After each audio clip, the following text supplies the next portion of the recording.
पालकमंत्री गणेश नाईकांच्या पालघर जिल्ह्यामध्ये प्रताप सरनाईक जनता दरबार घेणार। तर जनता दरबार घेऊन लोकांचे प्रश्न सुटत असतील तर गैर काय, पक्ष आणि संघटना वाढवण्यासाठी मोकळीक, सरनाईक यांचं वक्तव्य।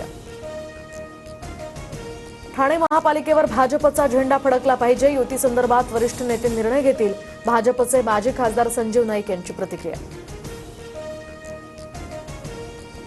महायुतीच्या लोकांसोबत संघर्ष करावा लागतो, परभणीच्या पालकमंत्री मेघना बोर्डीकर यांचं विधान।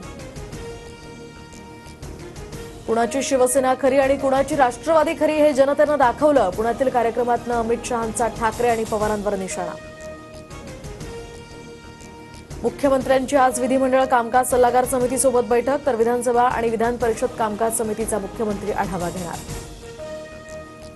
परळी आणि शिरसाळामध्ये मुंडे समर्थकांनी सुरेश धसांना काळे झेंडे दाखवले, शिरसाळामध्ये धसांची गाडी अडवण्याचा प्रयत्न, धस परळीची बदनामी करत असल्याचा मुंडे समर्थकांचा आरोप।